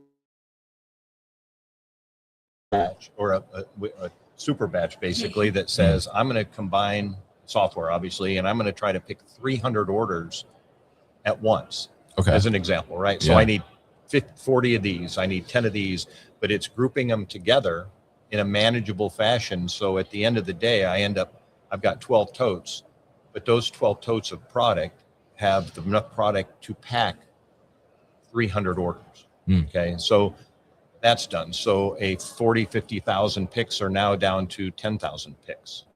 Oh, I see. Yes. Okay. Right. So then I take these totes and we built the pack stations, and there's 95 90 pack stations. 95 pack stations. All right. This is a big operation. Okay. Oh yeah. Oh no. wow. This is challenging. Yeah, The one thing, if you work with us, we do have fun. Yeah. So we're still here and we're still laughing, right? So I that's see the that. good news, Yeah, right? yeah. So we actually took it and we said, well, the way to do that is now I'm going to take and set these 12 totes, but I'm going to now develop a pick to light pack station. So basically the operator can scan the totes in and a pack station starts lighting up and says, pick one of these, now pack it. Yeah. Pick this, pack it, to create an environment that's incredibly fast for the packing. All the material for the 300 orders is right there in front of him. Sure. You print the ship, so now all of a sudden the pack speed is incredibly fast, but it might take 2 hours, 3 hours to pack that batch. But now I can get the volumes through, and I'm expandable and flexible to grow and so forth. So there is a lot of electrons running back and forth between us all to make all this happen. But it's we with our software, we like to just say, we'll look at things. You're picking with a cart or with whatever. If we can make that thing smart, but I can also divide and conquer, right? Yeah. Meaning I can do, if I'm working 100 aisles and walking a football field to pick orders, what if I only walk 3 aisles, but I had 4 people each walking 3 aisles? Their commonality and their pick rates go through the roof, but now I got to put that order back together before it packs. So there's the automation side, and that's in the software, building the batches and putting them back together. Yeah. And it doesn't really matter to us if it's a cart pick, if it's a pallet pick, if it's a whatever. When you start getting these kind of volumes, and then the next step is, well, what's the other automation? We don't free up space, right? So do I throw some VLMs in? Do I put an ASRS in? Do I put the fast movers in the ASRS? Or everybody's different, right? Somebody's fast mover is another client's slow mover. Yeah. Right. So it's a very dynamic thing in our industry that I'm known as the Imagineer. Yeah. I have no earthly idea, how that electron got from Smith's brain to our software team's brain. So don't ask a question. You just envision it. Ask me about AI, and I'll go, well, there's a movie. The Tron movie, right? We're going to the Tron movie. Sure. That's AI for me. So my AI is how many? You got 50,000 orders out today. AI. All right, very good, very good. So I mean, obviously, this Scentbird operation is pretty complex, right? I mean, 95 pack stations. That's pretty wild. So maybe Smita, maybe you want to tell us, like, on the back end from the WMS perspective, as Jeff was talking about, putting in these different light systems and figuring out different pick cart scenarios and ways to look at that. How does the WMS tie into that, and how does it support, I guess, from the data perspective? Yeah, so the WMS actually has connected to a number of different systems. In fact, I think we've even got our integration, our built for NetSuite integration, as well as some of their other systems, and all these data points that come through, whether it's an order classification, number of lines, weight, etc. All of that kind of plays into it. They've got a big B2B component of it that doesn't go through any automation as well. But as all that data comes through, we've got various stages of the shipment, and it does various things as well. Easy Post was a very interesting. Like we are integrated to shipping, the carrier label generation, etc. But that was an interesting concept because there was hazmat requirements and there was some custom label requirements that we worked with Easy Post as well. And so there's orders that come through, we generate the pick tasks, etc. Well, we also had those things called consignments, mini batches, or pick groups, where we kind of pick everything, move it forward, or consignments, which were kind of single line, but it's the same kind of product, right? So the way that works is because it's the same product, you can generate labels quickly without like a whole bunch of verification, Sure. because spit out, I don't know, like 1,000 labels, and stuff like that. So there was all these pieces that come in play, and then actually during duration of the project, we switch things around a bit. So with the pack messages, etc., we found MQ was pretty fast in terms of, and we use NATs, so it's very high performing, high throughput, etc. And so we kind of played around with the pack messages, because again, 95 pack stations, sure, but then if we can push down now, I think it was Friday, we did some volume testing as well again, and it was like push down 3,000 orders at a pack, right? Yeah. And stuff like that, and it worked really well, and then after that, it really actually comes down to the physical act, right, of packing, because now you've got 3,000 orders worth at a single point, at the pack stations. So as they kind of finish packing, then we've got the other exception handling. So now if something's damaged, etc., your stock has to be adjusted, and that then triggers a replenishment in the WMS to bring down a pallet more of this product, etc. So replenishment ties in pretty tightly with this whole process, just because again, it's high volume, products being picked really quickly, and so replenishment has to kind of flow through with like no wait time. Yeah, absolutely. And I think, super interesting to hear kind of everything that's going on behind the scenes, right, to make these kind of things happen. And obviously, in what sounds like a pretty complex operation and super high volume as well. So appreciate you both coming in and sharing with us a little bit about this project and how you all kind of work together to figure this out and make Jeff's, mention your imagination come to life. You hear right? these volumes, and Yeah. it's how they make it all happen. I bow my head and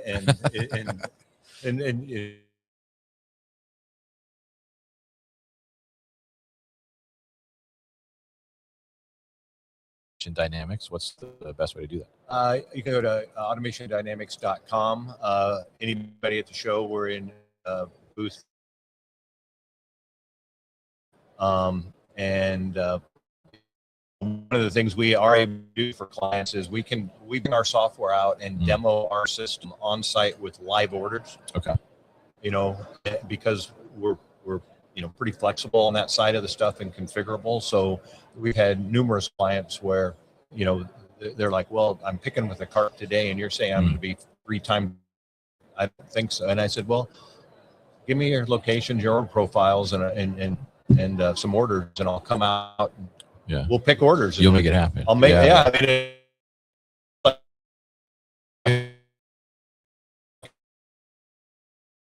like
extend that out with our partners so that our customers can take advantage of systems like Tech Dynamics, where they do really great things. And that means we don't have to build these solutions every time our customers come with a question. We can very easily connect with a pre-built integration that is configurable on both ends to meet those specific requirements of the space. It decreases the time for our customers to take advantage of opportunities, to react to changes in the environment.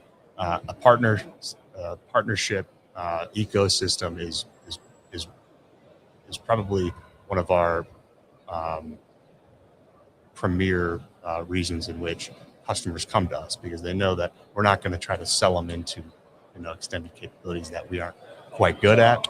We Sure. can recommend partners like Claire at Tech Dynamics. Yeah. They can speak about that. Yeah, that makes a lot of sense. More like a best of breed kind of approach, Exactly. right? Instead of trying to do everything yourself and be just like okay at everything and not really great at everything, right? So that makes a ton of sense, right? So tell us a little bit about what are you all seeing from like your perspectives on like just fulfillment technology in general, and how are you kind of addressing some of the changing needs and demands in the market?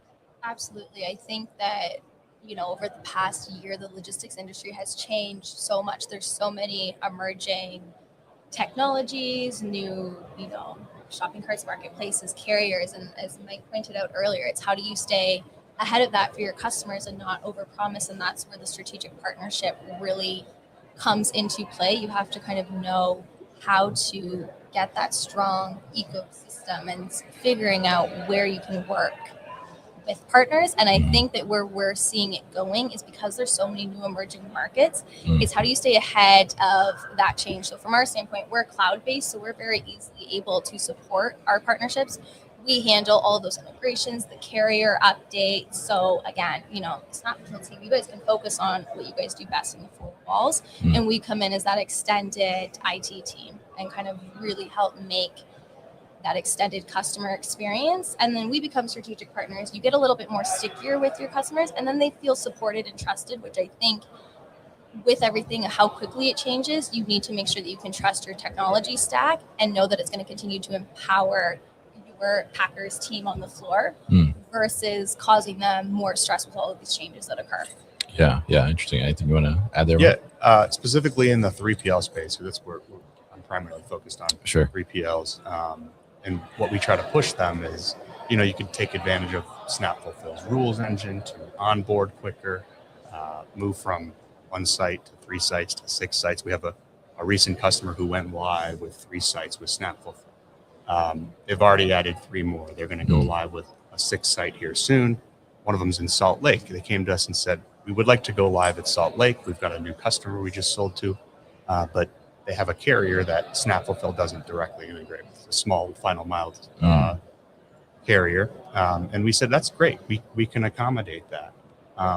They weren't yet introduced to Tech Dynamics, but we were able to say we can leverage our partnership network. They've given us a lot of authority to configure and take advantage of Tech Dynamics. Our projects team can help stand that up. And within the already established time frame of the go live of the 6th site, we're able to accommodate this new stock owner because of Tech Dynamics capabilities. And that's because they're always adding new carriers, things that we've never heard of before. But we can confidently say, yeah, we've got that. We've got the partner network that supports them. Yeah, fantastic. And I'm curious, you kind of mentioned one kind of example there, but Claire, I mean, like, when do you usually kind of come into the picture? Like when does a 3PL, for example, like when do they kind of hit a wall and they're like, all right, we need somebody like Tech Dynamics?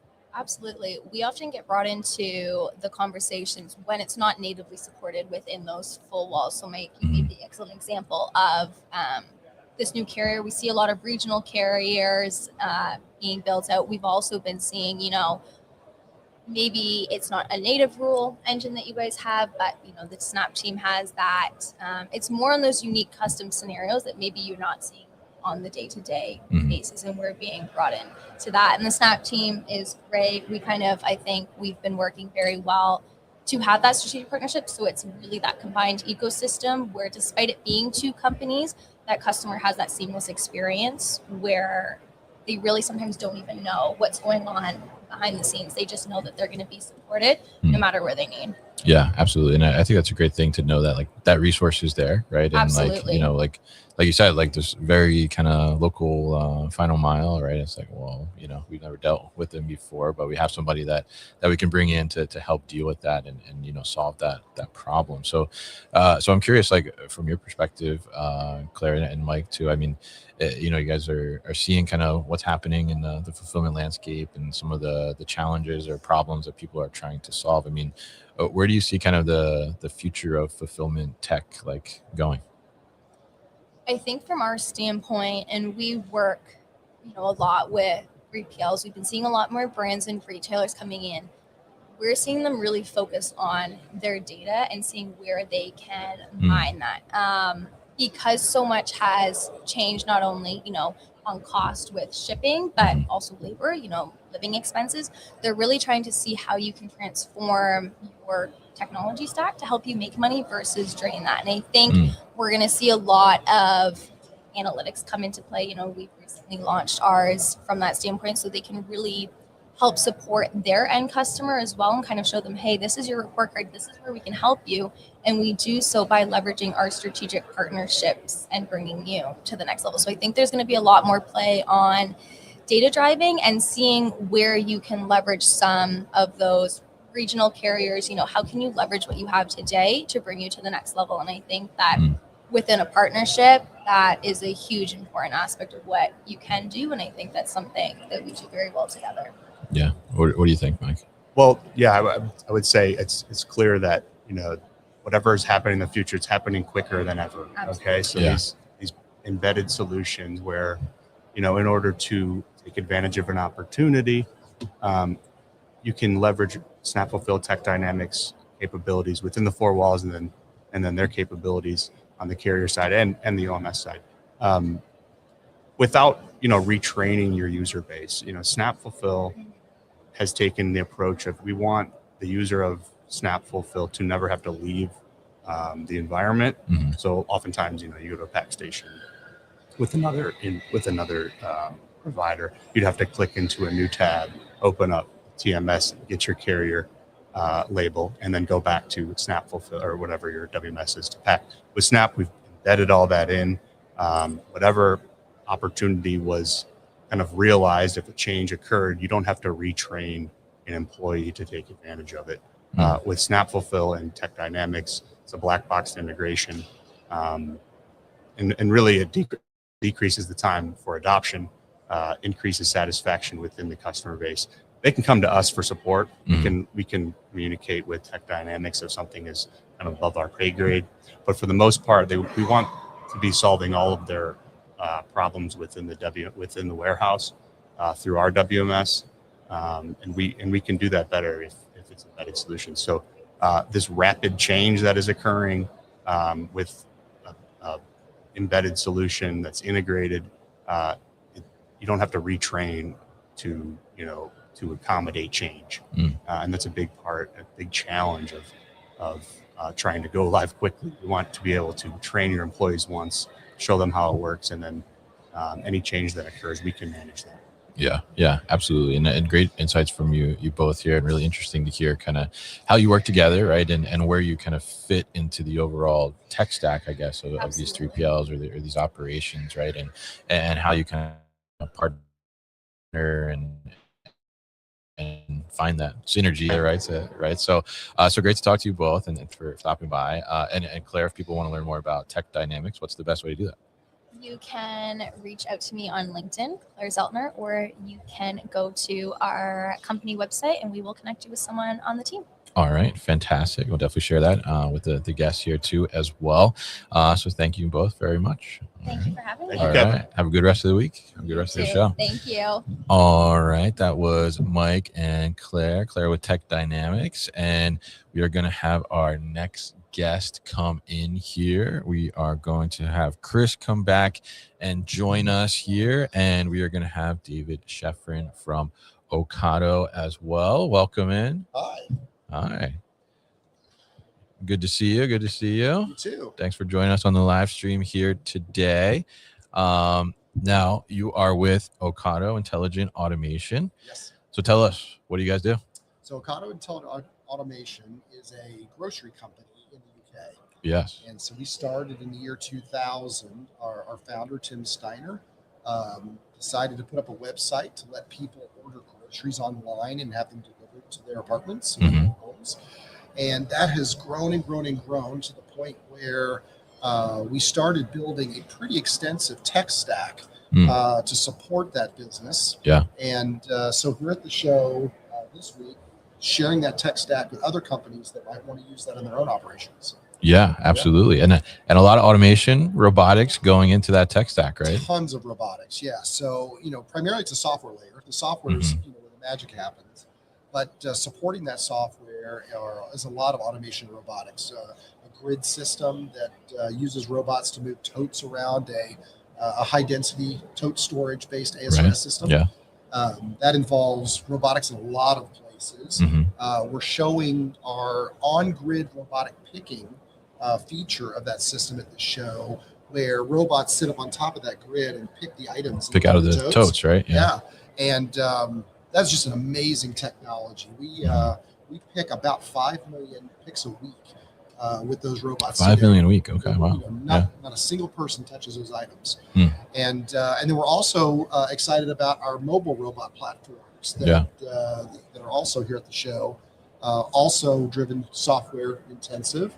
Ocado IQ is the name of the software that runs our mobile fulfillment solutions. And at the show, we are launching Porter, which is our newest member of the family. And Porter is a pallet-based AMR to extend fulfillment to cases and pallets.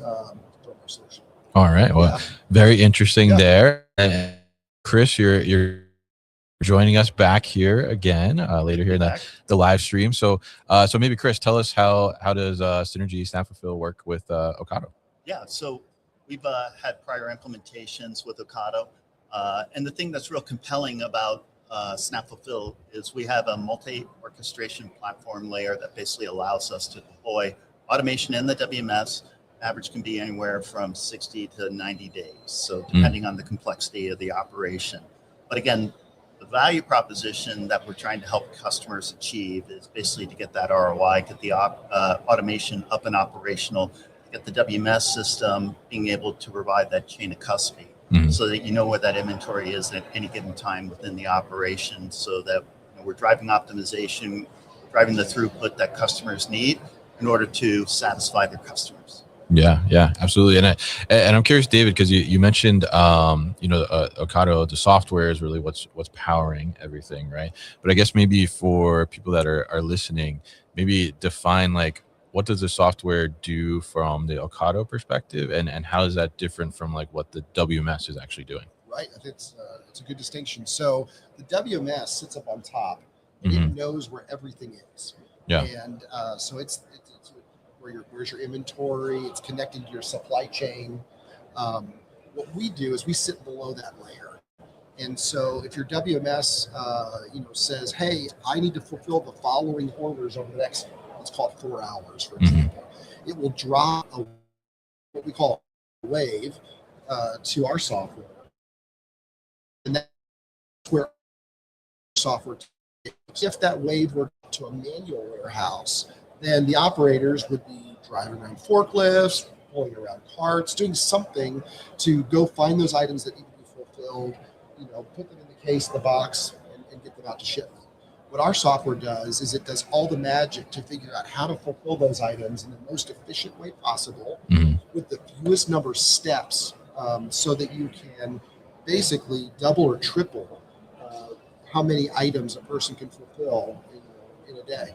Yeah, absolutely. And I think it's interesting to hear, kind of how that software plays together. And I'm curious, maybe Chris, from like the Synergy Snap Fulfill side, I mean, But when you look at an operation where, you know, maybe there's like some part of the operation is being serviced by like the OSRS, right? That you guys have the ASRS system there.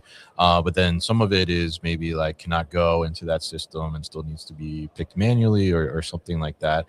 How do you kind of navigate that from the WMS perspective to make the user experience good on both sides? Yeah, so within Snap Fulfill, we have business and workflow rules, and we're making determinations either at the wave level. We also have wave lists as well. And what we can do is we can make determinations as to what is the best recourse for us to be able to satisfy that order.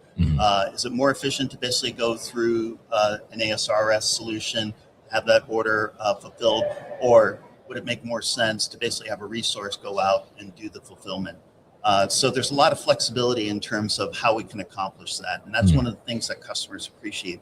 The other thing that tends to get overlooked is providing, because Snap Fulfill and Snap Control basically reside on a common database, all right? A single database. So it's one version of the truth in terms of what's occurring in the operation. The benefit there is that if you want to go back and analytics, really start to dig down in terms of how you can make that order profile more efficient. That's how we can help accomplish that. Gotcha. Okay. Interesting. Yeah. Yeah. And I think it's very interesting because we see, I'm sure you both see, right? There's very like dynamic environments in the warehouse where, you know, there's like, I know, you know, previously I managed an operation where we had, you know, a bunch of cosmetics, right, which were like, and hair accessories, which were great for like automation solutions. And then we had stuff like Rubbermaid totes and hampers that just were not great for automation, right? So we had to have kind of that hybrid approach to how are we going to pick and what's going to go in what system. So hearing how you support that, I think is really an interesting thing there. So now I'm curious, you know, we asked this of some of our other automation guests that came on this morning, but how important was people are looking at automation, right? And I'm sure there's a ton of people coming in this week to MODEX that are either, you know, just looking to maybe expand upon their automation or looking at automation for the first time, right? How critical from your perspective, David, is like the WMS is kind of the foundational layer to be able to start to bring in that automation kind of seamlessly and not have hiccups from a data or a system side? Yeah, I mean, every operation is a little different. Sure. And so I'm sure we've had experience with companies that want the benefits of the execution layer, but don't have the WMS layer yet. And so, you know, there are some tools that we have to work with customers like that. Yeah. But WMS has so many powerful values on its own, whether you're doing manual or automation. So if you have a well-established WMS platform or you're doing that project first, getting that right is really a fantastic first step. You know, it doesn't preclude you from automating, but it certainly benefits it for sure. Yeah, absolutely. And Chris, what have you seen in your experience? So David brings up a very compelling example and a couple of things that we've come across. So we commonly run across legacy WMS systems, and an item that you talked about earlier is upgrades. All right. Now all of a sudden that upgrade starts to chew up valuable resources, capital, and what are you getting out of that upgrade? Are you getting just a technology refresh, or are you getting something that really is going to be beneficial to the day-to-day operation? So we come across organizations that basically are going through compelling events that basically are, hey, we have automation ambitions. We're trying to basically establish a way that we can increase throughput, but with less headcount, or we're running into labor scarcity, and now we're really intentional around automation and how we can drive more through our operation, but understanding that that headcount is going to be less and less just because it's harder to find quality resources to basically help us with the fulfillment process. So where Snap Fulfill comes in is we help them achieve those ambitions because of our quick deployment time. It really is become a differentiator. We've had customers, for example, that have basically said, we want to go through digital transformation. We have a terrible ERP system. Now we want to be able to get the benefit of a brand new ERP system, but our legacy WMS system really doesn't play well with that host system. So we come in and we basically help solve those problems. Same thing with automation. A lot of organizations are like, it's a chicken or the egg question. How do we basically address the automation, start to get that in our CapEx process, start to purchase that, but understand that we also have this outlier WMS system that's not going to play well with it. We come in, we basically help resolve those issues so that they can have the best of both worlds. Yeah, absolutely. And I think it's such an interesting kind of balance to see, right? Because you see some automation that gets you excited, and you're like, I want to get that in my operation, right? But then, you start to peel back the layers, and you're like, oh, well, I don't know, my WMS can't support this, or I don't have my data together, and all these things. So I guess maybe to that point, I mean, David, how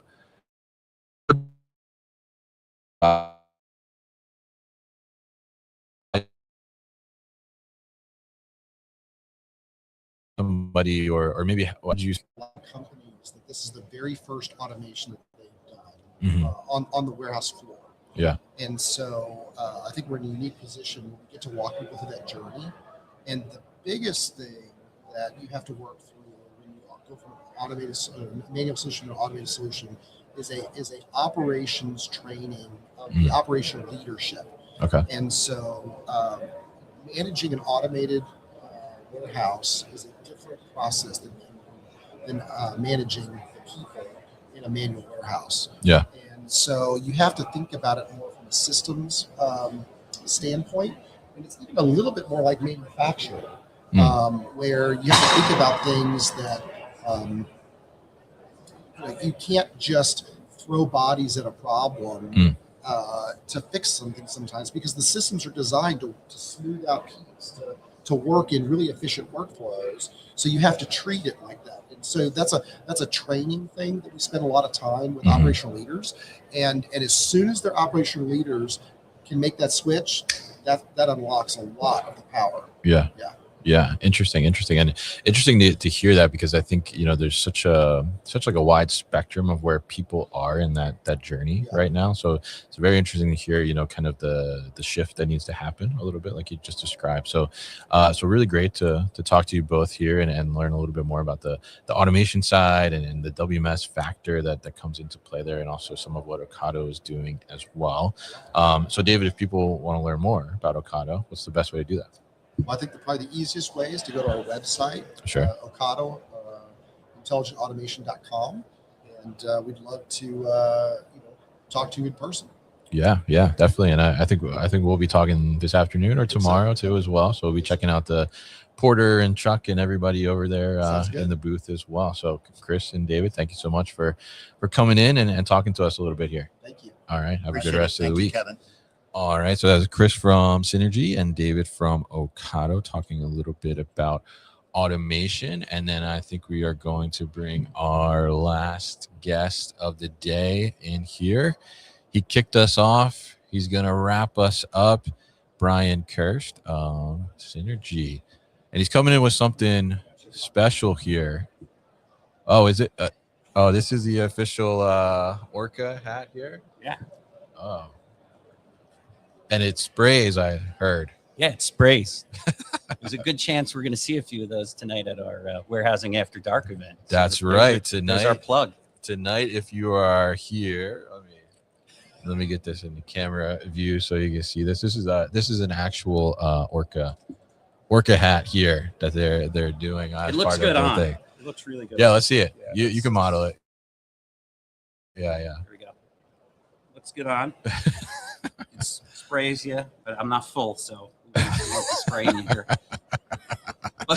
Fantastic. How bad is my hair now? There. Yeah. So this evening, yes, if you are at MODEX, if you're in Atlanta, we are doing Warehousing After Dark live, and Synergy Snap Fulfill is one of our sponsors for that. We'll be at Wild Leap at 8:30, and drinks are on Brian. So yeah, definitely come. And ahead of that, I have to plug our event. We have a happy hour event. Yes, you have another one too. That's an invite only. So if you want to join us, it's sponsored by us, Cartesian and Voodoo Robotics.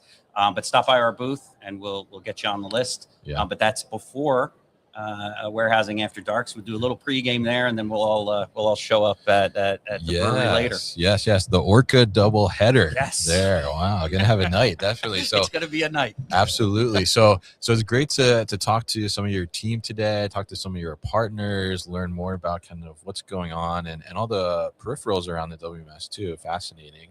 So going forward, right? I mean, what does the future of Orca look like? What does the future of Snap Fulfill look like? Because you just launched this week, right? So tell us a little bit about like what does the roadmap kind of look like? So we're real excited with the launch of Orca. Mm-hmm. It is a next gen in WMS. We think we're the right product at the right time. Mm-hmm. With a lot of what's going on out there in the world, making sure you have a resilient operation is important. We're really excited about what's also on the roadmap for Snap Fulfill as we continue to expand and develop that WMS solution. Our partners, as you can see, are really important to us. We are a point solution. They're unapologetically a point solution. Yeah. So we need good partners Mm-hmm. to bring forward the best that is out there for warehouses and technology. So when you talk to some of our automation partners, Tech Dynamics is our TMS and integration partner. Yeah. They're really important to our ecosystem, and those relationships that we build are really important. And I think that's really, what this sort of last couple hours really speaks to is that with Synergy, it's more than just the WMS. You're really getting the domain expertise, the relationships, the partnership. As we've said many times before, I was a customer for 8 years before I joined Snap Fulfill. Right. So I was, operating 3PLs. That's how we sort of met in the New Jersey 3PL scene. But that relationship made it a very easy transition for me to come out of operating a 3PL and into the ecosystem of WMS. So we really focus on that, and we're really excited what our partners opportunities are going to come through our partner channels for Orca and Snap Fulfill. And we're looking forward to those first deployments of Orca later this year. Yeah, absolutely. And looking forward to hearing about that too. And as it continues to evolve, and also, we'll be interested to catch up with you in a week or so and hear about some of the feedback from the show and what you've heard out there. So great to get you on and happy that we could, support you and get this word out there to the listeners and get people familiar with, what's going on in the WMS world, the warehouse tech world in general. Also hear from some of your partners and expose them to maybe some new solutions that they hadn't heard of before. So absolutely fantastic to get Synergy to sponsor us today on this live stream. So we're very thankful for that. It's one of our favorites. We love to be part of it, and thanks for having us and giving us the opportunity. Absolutely. So as we close it out here and get ready for the second half of day 2 at MODEX, tell us how can people learn more? How can they get in touch if they're coming into town to Atlanta this week? Where's the booth at? It's here in Hall C, C15379. If you're not in Atlanta and you want to check us out, synergylogistics.ai or snapfulfill.com. We'll get you there to check out our newest products. If, come by the booth, we could show a demo of either Snap Fulfill or Orca, whatever you're interested in, or we can help direct you towards the right solution for your warehouse. So we're really looking forward to the discussions. It's really busy out there today. Yeah, absolutely. Tuesday, that's the big day right here at MODEX. And actually, a final question. Oh boy. I'm looking at this Orca here, right? How did you come up with the name? Where does Orca come from? Orca is an acronym. So it's orchestration, resilience, coordination, automation. All right. The killer whale and the killer whale, yes. Coming out of the depths of the WMS ecosystem. All right, fantastic. I love it. I was thinking about this morning. I'm like, how'd they come up with Orca? So that makes total sense, and love it, and love the hats too, and love that you have fun with it. And great to hear from you all today, and appreciate you being here on the live stream. And we'll definitely see you this evening for Warehousing After Dark. So make sure you check out Synergy Logistics and Snap Fulfill, and check out the new Orca product as well. If you're here on site, check them out in Hall C. If not, check out the website. We got it going across the top there on the banner. So, Brian, appreciate you and the team so much for this morning. Always a pleasure. Thanks a lot, Kevin. All right. Great to see you. Talk to you soon. All right. Have a good rest of the week. All right. So that is our live stream for day 2 here at MODEX. We are about to start to get out onto the floor for day 2. We'll be doing some podcasts out there from multiple different booths, seeing some of the latest technologies as well. getting our steps in. There is a lot of space to walk around here. And if you're in Atlanta tonight, we are having a big party at Wild Leap, our warehousing after dark, in collaboration with Supply Chain Social Club and Nathan Cheney over at Supply Cheney. So make sure you come check us out. Sponsored by our friends at Synergy and Snap Fulfill, Robust AI, 2 Boxes, Conduit, Tact, and Spot Work, and Surge Air too as well. So we got a lot going on there, lots of space. So try and come out. See us at Wild Leap. And that is it for the show today. For all things The New Warehouse, check out thenewwarehouse.com. Find us on LinkedIn or on your favorite podcast platform. Thank you so much to those that tuned in today. And we will be live again starting at 9:30 tomorrow morning for a little bit of a MODEX debrief from multiple different people that will come in and join us. So make sure you tune into that. And if you missed parts of this conversation, the replay will be available immediately after we end the stream, both on YouTube, LinkedIn, and X.